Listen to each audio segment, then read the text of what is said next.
Estoy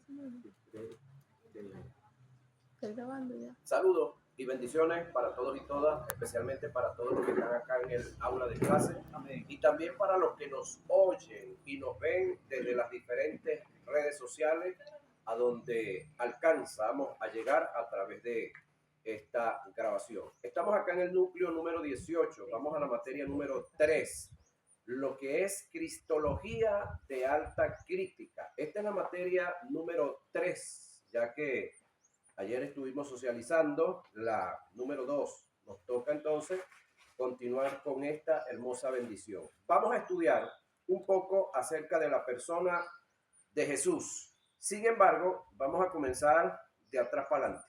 ¿Sí? Ya van a ver por qué. Vamos a la profecía. La primera profecía acerca de Jesús, en su mayoría de los cristianos no saben dónde está ubicada. Sin embargo, si usted lo sabe, bueno, se lo voy a recordar. Y si no lo sabe, la primera de las más de 300 profecías acerca de Jesús que aparecen en el Antiguo Testamento está en Génesis 3:15, que dice: y pondré enemistad entre ti y la mujer, entre tu simiente y la simiente de ella. Ese término, la simiente de ella, luego dice: él te pisará la cabeza, en una versión, en otra dice te aplastará la cabeza, en otra dice te magullará la cabeza. Tiene que ver con lo mismo, tiene que ver con quitar la autoridad. Y ese él te aplastará la cabeza es la primera profecía acerca de Jesús, nuestro gran Mesías, nuestro gran Salvador, nuestro único vicario y Salvador. Vamos entonces a lo que tenemos acá en la guía, la introducción. Vamos al Salmo. Dios mío, ¿por qué me has desamparado? Esto es Jesús en la cruz del Calvario. ¿Por qué estás tan lejos de mi salvación? Jesús en una oración. Sin embargo, el salmista está profetizando todo esto. Y de las palabras de mi clamor: Dios mío, clamo de día y no responde, y de noche y no hay para mí reposo. Pero tú eres santo. Tú que habitas entre las alabanzas de Israel, en ti esperaron nuestros padres, esperaron y tú los libraste. Clamaron a ti y fueron librados. Confiaron en ti y no fueron avergonzados. Mas yo soy gusano. Refiriéndose Jesús a él mismo, al final de la guía les aclaro qué tipo de gusano es. No es el gusano de pollo ese que está por ahí en la mate de café, ¿oye? Y no hombre, oprobio de los hombres. Oprobio de los hombres, despreciado del pueblo, y todos los que me ven me escarnecen y estiran la boca, menean la cabeza, diciendo: se encomendó a Jehová, líbrele él, sálvele, puesto que en él se complacía. Pero tú eres, el que me sacó del vientre, el que me hizo entrar confiado desde que estaba a los pechos de mi madre. Sobre ti fui echado desde antes de nacer, desde el vientre de mi madre. Tú eres mi Dios, no te alejes de mí, porque la angustia está cerca, porque no hay quien ayude. Me han rodeado muchos toros, fuertes toros de Basán me han cercado. Abrieron sobre mí sus bocas como leones o como león rapaz, rugiente. He sido derramado como agua y todos mis huesos se descoyuntaron. Mi corazón fue como cera derritiéndose en medio de mí o en medio de mis entrañas. Como un tiesto se secó mi vigor y mi lengua se pegó a mi paladar, y me has puesto en el polvo de la muerte, porque perros me han rodeado, me ha cercado cuadrillas de maligno. Horadaron mis manos y mis pies. Contar puedo todos mis huesos, entre tanto ellos me miran y me observan. Repartieron entre sí mis vestidos. Ve todo el lote de profecías que se están dando aquí. Y sobre mi ropa echaron suerte.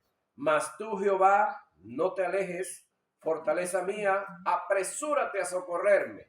Libra de la espada mi alma, del poder del perro mi vida. Sálvame de la boca de los leones, líbrame de los cuernos de los búfalos. Anunciaré tu nombre a mis hermanos en medio de la congregación. Te alabaré. Esto está en el Salmo 22. Lo hemos leído todo.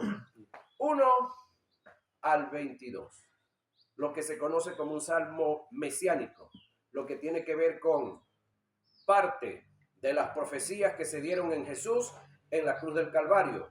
No está David hablando de él. Está hablando de lo que le iba a acontecer a nuestro Cristo, a nuestro Señor, por amor a usted y por amor a mí, ya que alguien dijo una gran verdad, que lo que sostuvo a Jesús en la cruz del Calvario no fueron los clavos, porque él pudo bajarse de ahí. Sí, lo que sostuvo a Jesús en la cruz del Calvario fue su amor por ti y por mí. Amén. Amén. Haya pues, dice Pablo ahora en el Nuevo Testamento, en vosotros este sentir que hubo también en Cristo Jesús, el cual, siendo en forma de Dios, no estimó el ser igual a Dios como cosa a que aferrarse, sino que se despojó a sí mismo, oiga, tomando forma de siervo, hecho semejante a los hombres, y estando en la condición de hombre, se humilló a sí mismo, haciéndose obediente hasta la muerte y muerte de cruz, por lo cual Dios también lo exaltó hasta lo sumo y le dio un nombre que es sobre todo nombre, para que en el nombre de Jesús se doble toda rodilla de lo que está arriba en el cielo, ángeles, arcángeles, querubines, serafines y criaturas celestiales, excepto Dios, y en la tierra, la raza humana, y debajo de la tierra, los seres que están en el seno de Abraham y los que están en el infierno. Y toda lengua confiese que Jesús, el Cristo, es el Señor, para gloria de Dios Padre. Esto está en Filipenses capítulo 2, versos 5 y 11. Tratar el tema de la persona de Cristo, que es lo que estamos haciendo ya, es controversial.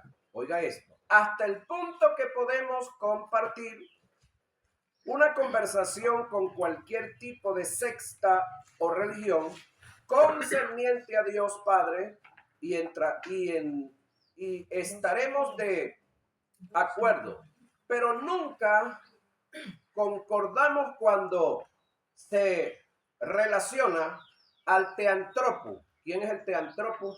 El Dios hombre, señoras y señores. Al Dios hombre en la persona de Jesucristo. Él es la piedra de ángulo y a su vez es la piedra de tropiezo y a su vez es la piedra que desmenuza también. Ese es otro tema. Y el que cayere sobre ella, usted y yo, oiga, el que cayere sobre ella, todos los que estamos en Cristo hemos caído sobre Cristo. ¿Yo? Si no lo sabía, vaya enterándose que usted cayó sobre Cristo. Entonces, los que cayeren sobre ella, usted y yo que ya caímos, serán quebrantados. Ese es un paso que algunos ya lo han dado, otros lo hemos dado parcialmente y otros están resistiéndose a ser quebrantados. Ese es un tema que vamos a tocar también más adelante. Y sobre quien ella cayere, la piedra, le desmenuzará. ¿Sí? El que cayere sobre ella, usted y yo, debemos de ser quebrantados. Pero el que de nosotros no quiera ser quebrantado, señoras y señores, le espera es desmenuzamiento.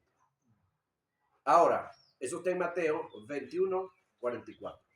Entendiendo qué es ser quebrantado y entendiendo qué es desmenuzamiento, yo prefiero ser quebrantado y no ser desmenuzado. ¿No sé usted? Eso se lo dejo a su libertad.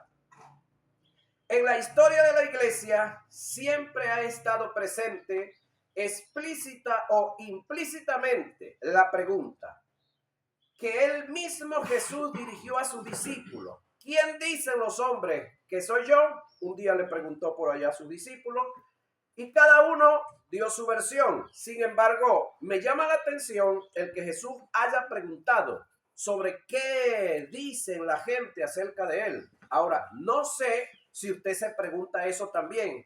¿Qué dice la gente acerca de mí? ¿Qué dice la gente por ahí acerca de mi comportamiento como cristiano? Buena pregunta esa, ¿verdad? ¿Qué dice la gente por ahí de mi comportamiento como director del grupo tal o administrador de tal área, como diácono que soy o como líder de niños o niñas que soy? Preguntas que uno debe de hacerse, así como Jesús se la hizo, me imagino que se las hizo él para luego hacérsela a los discípulos. ¿Quién dicen los hombres que soy yo? Cada uno dio su versión y luego entonces viene la pregunta directa y certera. ¿Y vosotros qué decís que soy yo? ¿Eso está dónde? Mateo 16. En adelante. Y ahí hubo una respuesta. ¿Quieres saberla? Vaya a la Biblia y la busca, porque no se la voy a dar. Como que vino Dios el tipo hoy, ¿verdad? Para muchos Jesús fue un mago. Oiga esto. Para otros era un sodomita. Para otros un revolucionario. De eso no lo dudo yo. De eso no lo dudo. El detalle es que los revolucionarios lo han torcido, lo han encochinado, lo han ensuciado. Los que se hacen llamar revolucionarios y no son ningún revolucionario nada. Perteneciente a los celotes. ¿Sabe usted quiénes eran los celotes? Pastor, yo no vivía con eso, yo tampoco, pero estudiamos un poquitico. Los celotes eran guerrilleros urbanos. Era, por decir algo, voluntad popular, bandera roja en nuestro tiempo. Los círculos bolivarianos en nuestro tiempo. Eso eran los celotes. Simón, el celote. Pedro era uno de ellos. Guerrilleros urbanos, no el guerrillero que está avanzado en la montaña. Para otros, un maestro, sí, rabino, en la ética y la moral. Para otros, un filósofo de alto calibre. Para otros, un filósofo cínico. Para otros, de la antigua Grecia. Y pare usted de contar. Es decir, muchas ideologías sobre la vida de Jesús. Ahora, yo analizaba algo ahora que nunca lo había analizado. La mayoría de ustedes ya saben qué es un filósofo, ¿no? La palabra filo del griego es filo, amor. Sofo, por el conocimiento. Filósofo, alguien que tiene amor por el conocimiento. Como tiene amor por el conocimiento, se esmera y trabaja por el conocimiento. Es decir, lee, estudia, escudriña. Ahora, la pregunta que yo me hacía es la siguiente. Los filósofos del tiempo de Jesús, ¿en qué universidad fueron a adquirir el conocimiento? ¿De dónde lo sacaron? De adentro de ellos mismos. ¿Dónde está en nosotros el conocimiento? Dentro de nosotros mismos, y nosotros tenemos la ventaja ahorita que tenemos lo que ellos no tenían, bibliotecas. Para ir y obtener el conocimiento que se despertó en otro y que ya está escrito, ya está registrado y que yo tengo el alcance de leerlo, de estudiarlo, de escudriñarlo para juntarlo con el conocimiento innato, connatural que está en nosotros y de esa manera mejorar conocimiento. Entonces, alguien decía que el trabajo de nosotros los educadores es despertar dentro de los estudiantes ese anhelo que hay de saber y de desarrollar lo sabido, lo conocido. Y esa es parte de mi propósito acá. Yo no es que vengo a enseñar muchas cosas, no. Yo vengo a despertarles a ustedes la curiosidad y el deseo de que vayan a la Biblia, de que vayan a otros libros aparte de la Biblia y escudriñen, de que le presten su oído a otros maestros, a otros profesionales que hay del conocimiento para que ustedes mejoren el que ya ustedes tienen. ¿Alguien puede decir algo? Díganme algo, vale, que en el video estoy solito aquí. Van a creer que yo estoy hablando solo aquí con la silla. ¿Sí? Ok. Esta pregunta sigue sonando. ¿Cuál? ¿Quién decís los hombres que soy yo? Y la otra. ¿Y vosotros quién decís que soy? Es decir, La pregunta que Jesús lo hizo a los discípulos, usted debe de permitírsela a Jesús que Él se la haga a usted. ¿Cómo cree usted que Jesús le puede hacer esa pregunta a usted en este tiempo? A ver, quiero que analice eso. ¿Cree usted que Jesús le puede hacer esa pregunta a usted, la que le hizo a los discípulos?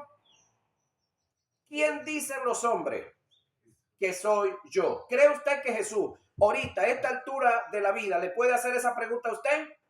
Sí. ¿Y a dónde lo consigo? En la Biblia, en Mateo capítulo 16. Vaya al texto y lo lee. ¿Es cierto o no es cierto? Y luego la otra, ¿cuál? Y vosotros, ¿quién decís que soy yo? Es decir, ¿quién es Jesús para usted? Hasta hoy, ¿quién es Jesús para usted? Ahora yo le garantizo que luego de que terminemos de leer esta guía, o luego, por lo mínimo la clase de hoy, Jesús no va a seguir siendo el mismo que ha sido para usted. Eso se lo garantizo. Que usted va a cambiar la percepción de lo que usted tiene acerca de Jesús luego de estudiar este material. Ahora, el propósito es que usted realmente conozca lo que dicen las escrituras de Jesús. No sé si usted recuerda cuando pasó por Juan, capítulo 7, verso 38, cuando Jesús está reunido con un grupo de personas y les dice, el que cree en mí, como dice la escritura, de su interior correrán ríos de agua viva. El que cree en mí, como dice la escritura, la pregunta es, ¿cuál escritura? Para el momento que Jesús dice esa expresión, ¿cuál escritura? Entonces usted tiene que trasladarse al tiempo y preguntarse, ¿qué era lo que estaba escrito? La ley, los salmos y los profetas. No había más. Entonces Jesús le está diciendo a la gente de aquel entonces, en aquel momento, pero lo sigue diciendo ahora. El que cree en mí, como dice la escritura, óigame, no como lo predica fulano de tal, como dice la escritura, señoras y señores. No como lo enseña el maestro X. Ahora, si el maestro X o el predicador tal está hablando de acuerdo a la escritura, es válido. Pero si él está hablando de acuerdo a su percepción, de acuerdo a sus caprichos, de acuerdo a lo que le enseñó la religión tal o el movimiento tal en el cual él está, ahí no hay... es decir, la promesa de que dentro de usted o dentro de mí correrán ríos de agua viva no depende de que usted crea de Jesús lo que los demás dicen de Jesús fuera de lo que está escrito en el texto bíblico. ¿Copia eso usted? Es el que cree en él como dice la escritura. ¿Cuál? Lo profético de las más de 300 profecías acerca de él y ahora lo histórico que tenemos en los libros de Mateo, Marcos, Lucas y Juan, que de paso le voy diciendo, en la Biblia suya y en la mía aparecen en el Nuevo Testamento, pero los dichos y los hechos de esos 4 libros no son del Nuevo Testamento, son del Antiguo Testamento. Aunque aparecen en el Nuevo Testamento, son libros del Antiguo Testamento. Dijera los que viven del otro lado del puente Simón Bolívar, ¿cómo así? Óigame, los dichos y los hechos de la vida de Jesús se dieron en el Nuevo Testamento o en el Antiguo. Razonemos. ¿En qué se dieron? Antiguo pacto. ¿En qué sacerdocio se dieron? En el sacerdocio de Aarón.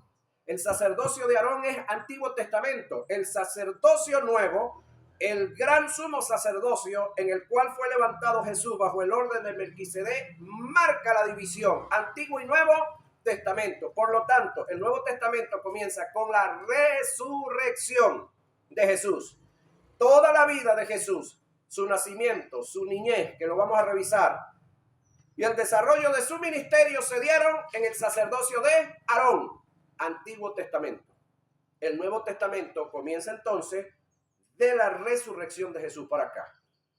Por lo tanto, cuando vaya a leer de ahora en adelante Marcos, Mateo, Lucas y Juan, diga, vamos al Antiguo Testamento a buscar el libro de Mateo, para que vea cómo le va a enredar a la gente, la mente un poco de gente.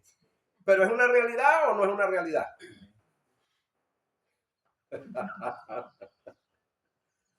Ahora, esta pregunta, ¿cuál? ¿Quién dicen los hombres que soy yo? Sigue sonando yo. Y Jesús sigue preguntando. sigue resonando en nuestra historia por el poco conocimiento que se tiene en la iglesia de la persona de Jesús. Resulta paradójico que una iglesia que profesa ser cristiana y que fue llamada a testificar de la persona de Jesús no conozca de Jesús como debiera conocer. Cuando interrogas a un feligrés sobre qué es la cristología, no sabe dar una definición del término. ¿Cómo puede un creyente seguir los pasos de Jesús, el Cristo, y ser testigo de él si ni siquiera sabe quién es como persona? Esto es su carácter. Oiga, lo que vamos a estudiar, su personalidad, su deidad, sus propiedades, sus oficios, sus humillaciones y exaltaciones, sus padecimientos, que ya leímos algo, sus muertes. ¿Sabía usted que Jesús murió 2 veces? ¿Sí? ¿Sabía usted que Jesús murió 2 veces? ¿Sabía usted que hay 2 muertes? ¿Qué le pasó al profesor? ¿Se le enredó la vida? No, hay 2 muertes. Cuando Dios le dice a Adán, el día que comieres, el texto no los desacomodaron. Dice, muriendo morirás. Pero en la suya dice, morirás. Pero pregunto yo, después que Adán comió del fruto, ¿murió o no murió? Así me gusta echarlos a pelear. Ya uno me dijo que no, otro me dijo que sí. A mí me gusta echarlos a pelear para después desapartarlos. Pregunto, una vez que Adán comió del fruto prohibido, ¿murió o no murió? Murió espiritualmente, físicamente no. Pero 730 años después aproximadamente muere físicamente. De la única manera que un individuo pueda morir, óigame, físicamente es primero tiene que morir espiritualmente. Jesús primero tuvo que morir espiritualmente para luego morir físicamente. Si la muerte espiritual no toca a un individuo, no lo puede tocar jamás y nunca la muerte física. ¿Estamos aquí? Hoy, ¿qué? Entonces, ¿ya estamos claros ahí? Seguimos entonces sobre el tema. Resulta que Jesús, para morir físicamente, primero tuvo que morir espiritualmente. ¿Estamos claros ahí? ¿Estamos claros ahí? Ok, entonces, ¿cuánta muerte experimentó Jesús? Ajá, ¿cuál de ellas? La muerte física y la muerte espiritual. Las dos. Ahora, ¿cuál de ellas ya usted experimentó? ¿Pueden decírmelo? La espiritual. ¿De cuál de ellas ya fuimos sacados? ¿Y cuál puede que tengamos pendiente? Puede que tengamos pendiente, porque usted y yo como cristianos no estamos seguros de que físicamente lleguemos a morir. ¿Sabe por qué? Pablo lo dijo. Y un evangelista lo replicó, lo dijo varias veces, y hay personas que todavía no lo aceptan, es decir, no lo asimilan. El evangelista Gigi Ávila dijo en varias predicaciones de él que él aspiraba a ser arrebatado antes de ver muerte. Y hay gente a esta altura de la vida murmurando y diciendo que él mintió en sus predicaciones. Bueno, el primero que mintió entonces fue Pablo, porque Pablo dijo, luego nosotros, los que hayamos quedado vivos hasta la venida del Señor, seremos transformados para luego ser arrebatados. Entonces, el detalle, hermano, es que el arrebatamiento de la iglesia está enmarcado en la doctrina de lo inminente. Lo inminente no tiene señales. Por lo tanto, señoras y señores, un poquitico de escatología. No hay señales para el arrebatamiento, pastor. Hay señales para la segunda venida de Jesús. Pero la segunda venida de Jesús es un evento y el arrebatamiento es otro. Y están distantes 7 años el uno del otro. De paso. Y nosotros vamos a participar en los dos, pero de diferentes formas. En uno vamos a participar de aquí para allá. y en el otro vamos a participar de allá para acá. Eso lo vamos a ver en escatología. Mañana comienzo en el acto con esa materia. Los que quieran ir, pero mañana no. Paso mañana. Perdón, el viernes. Ahora, para muchos, la pregunta sigue. ¿Quién dicen los hombres que soy yo? ¿Quién es Jesús para usted? Es la gran pregunta. Paradójico está en que nosotros como creyentes en Jesús todavía no conozcamos ciertas cosas de Jesús, que es las que venimos a estudiar aquí. ¿Cuáles son las cosas que venimos a estudiar de Jesús aquí? Su carácter, ¿sí? ¿Qué venimos a estudiar aquí? Su personalidad. ¿Qué venimos a estudiar de aquí? Su deidad, que para algunas religiones y para algunos líderes religiosos, Jesús no es Dios, pero en la Biblia está demostrado que sí lo es, de varias formas. Ahora, en este estudio trataremos de conocer lo más que nos sea posible a la persona de Cristo Jesús, para así poder tener el mayor fundamento doctrinal en la fe que profesamos en Él y por Él. Acuérdense que la materia que acabamos de estudiar, que ya estamos socializando parcialmente, ¿cuál es? La fe. Usted consiguió dentro del material que usted tiene fe, amén. ¿En quién debe usted depositar la fe? En su autor y consumador. ¿Quién es el autor y consumador de la fe? A ver, hablen todos. Cristo. Otra vez, ¿quién es el autor y consumador de la fe? Cristo. Ok, de él es que estamos estudiando. Ahora, cristología, concepto, rama de la teología, que trata de la persona de Cristo, dado que la cristología busca comprender la obra salvadora de Cristo mediante la explicación de la persona de Jesús. El término está compuesto de dos frases del griego: Cristo ungido, logía, estudio. En síntesis, la cristología es la ciencia que se encarga de estudiar todo lo relacionado con la persona de Jesús, el que conocemos como el Cristo, para efecto de los griegos, para nosotros el ungido y para los israelíes el Mesías. Por lo tanto, debemos de estar claros que la Biblia fue escrita ¿en cuántos idiomas? 3. ¿En cuántos continentes? 3. Por más de 40 personas de diferentes extractos sociales. Entonces, debemos de entender un poco también cuando hablamos de el Mesías, cuando hablamos del Cristo, cuando hablamos del ungido, es el mismo personaje. Por eso usted no se sorprenda cuando de repente le llegue por ahí una persona y se aferre que es el Mesías, que no es Jesús, que es Yeshua, porque la letra J vino a existir hace 600 años, entonces que para el tiempo de allá no existía. Incluso tenemos gente, yo lo dije por error, que Jesús es palestino. Yo lo dije por error que Jesús es palestino, pero le aclaro hoy algo. Pregunto, Martín Lutero, ¿de dónde era? ¿De dónde fue? ¿Todo el mundo dice alemán? No. Martín Lutero nació en un territorio que actualmente ocupa Alemania, porque para el momento que nació Martín Lutero no existía Alemania. ¿Para qué se fue? Jesús nació en un territorio que ocupaba Israel, porque Israel como nación, como Estado, apenas vino a existir en el 1948. Nosotros como Estado somos más viejos que Israel, Venezuela. Pero el Estado de Israel apenas acaba de comenzar en el 48 por acá.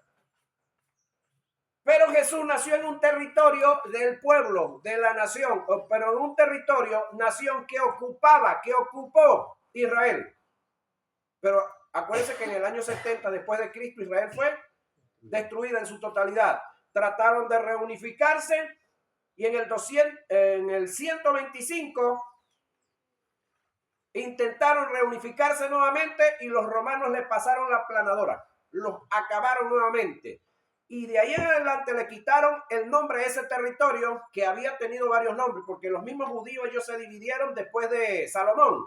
Entonces el territorio que estuvo muy unificado en el tiempo de David y en el tiempo de Salomón, vienen el hijo de Salomón y el nieto de David y lo dividieron, el reino del sur y el reino del norte. Entonces el reino del sur se llamaba Judá y el del norte Israel, hasta que después comenzaron los líos y perdieron ese territorio muchas veces. Entonces ellos son el pueblo, han sido pueblo sí, pero no nación.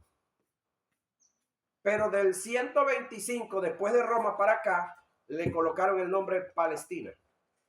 Se dicen los historiadores que fue una de las amantes de ese individuo, el emperador que dominaba esa zona. ¿Cuál era el objetivo? Raír, acabar el nombre de Israel del territorio. Entonces de ahí para acá se conoce la zona como Palestina, pero ese territorio lo ocupaba, para el momento que nació Jesús, lo ocupaba Israel, no la nación, el pueblo, porque eran pueblos, no eran naciones como tal, no eran estados.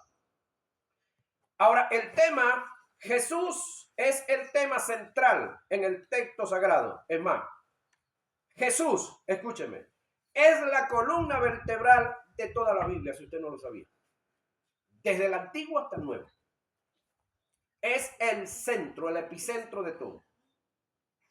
La persona de Jesús, el Cristo, para los griegos, para nosotros el ungido, es el tema central y principal en ambos testamentos, en el Antiguo y el Nuevo.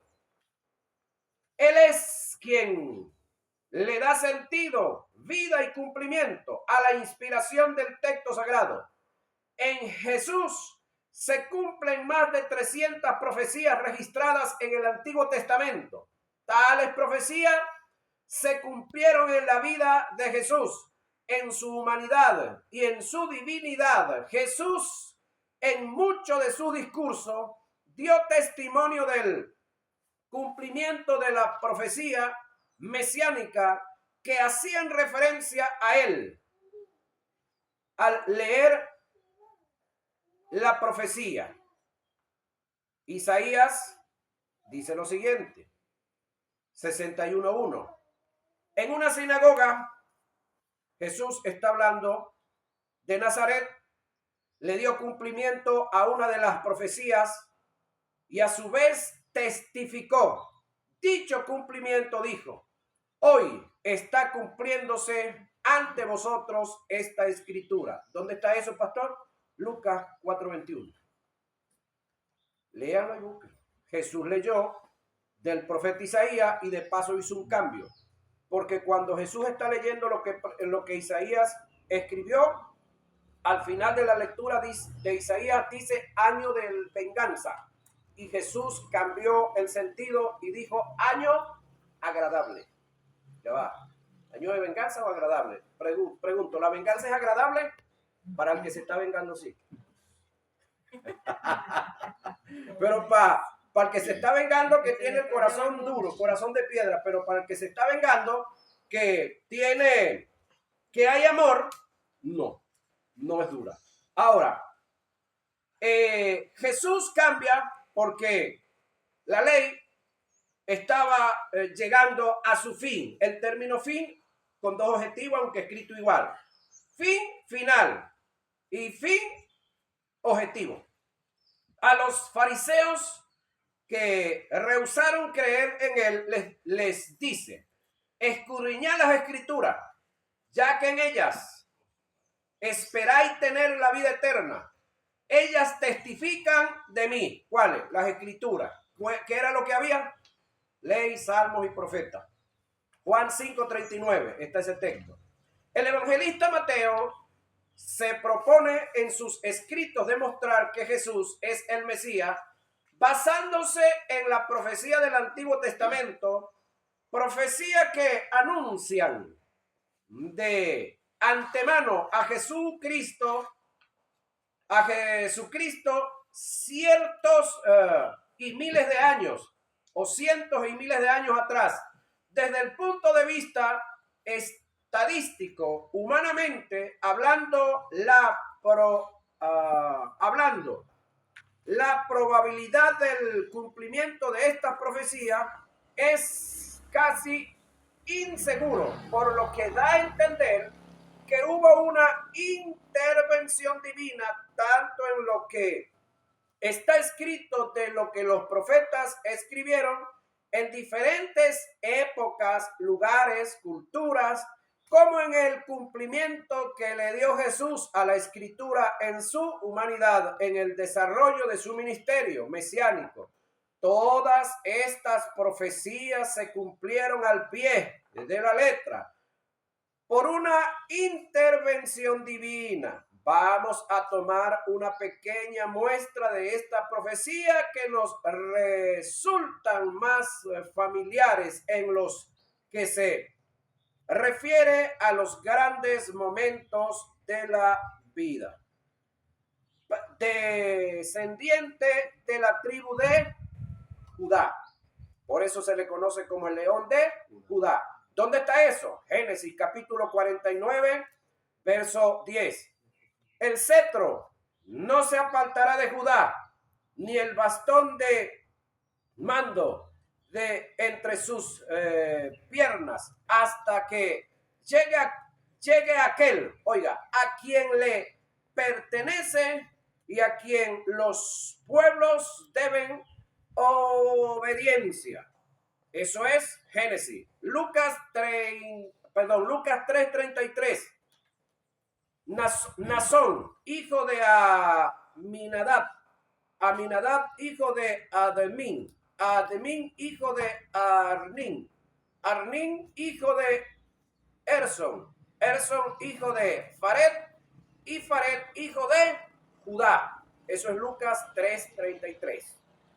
Nacimiento en Belén, territorio que ocupaba Israel en su entonces, territorio que ocupa hoy actualmente Israel nuevamente. Porque lo ocuparon los palestinos hasta hace poco. Israel ya lo tomó, casi en su totalidad. Y difícilmente que lo suelte, señoras y señores. Ahora, nacimiento en Belén. Miqueas 5:1. Y tú, Belén, Efrata, tan pequeña entre los clanes de Judá, de ti me nacerá el que debe gobernar, oiga, a Israel. Sus orígenes se remontan al pasado y a un tiempo inmemorable. Mateo 2:1. Por eso dije 21, ¿no? Cuando nació Jesús en Belén de Judea, bajo el reinado de Herodes, unos magos, dice la traducción que no eran ningunos magos, eran unos astrónomos, estudiosos de los astros, del oriente se presentaron en Jerusalén. Nacimiento de una virgen, de una mujer señorita, queremos decir. Isaías 7:14. Por tanto, el Señor mismo os dará señal. He aquí que la virgen concebirá y dará a luz un hijo y llamará su nombre Emmanuel. Dios con nosotros. Mateo 1:18. El nacimiento de Jesucristo fue así, estando desposada, es decir, comprometida, casada pero no entregada, María su madre, con José, antes que se juntasen, se halló que había concebido del Espíritu Santo. Todos conocen la historia, cómo José se asustó, cómo se sobaba por aquí arriba y entonces decía, wow, ¿qué pasó por ahí? Como que me están naciendo unas cosas aquí, ¿no? Si estuviera aquí en Venezuela. Resulta que el Espíritu Santo le dijo, compañero, deje eso base ahí que ahí no hay cacho. Ahí hay una obra del Espíritu Santo, tome a su mujer por esposa y quédese quieto y espere su momento. Que salga ese embarazo y que tenga el niño, que pase la cuarentena y después le toca a usted.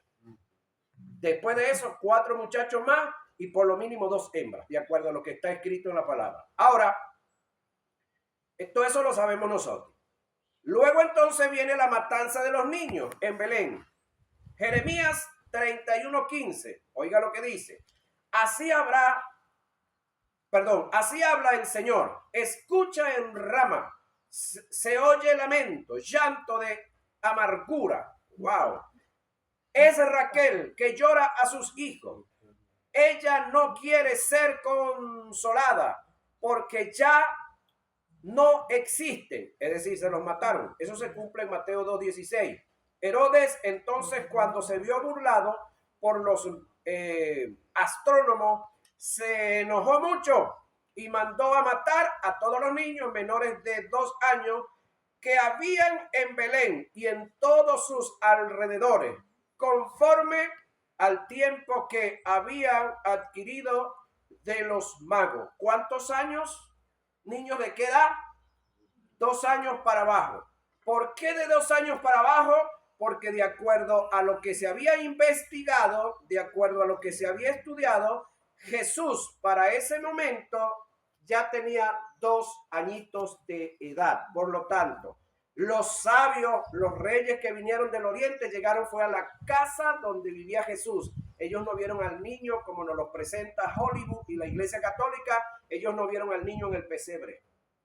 El pesebre, que tampoco hubo pesebre. Ya eso había pasado 2 años atrás.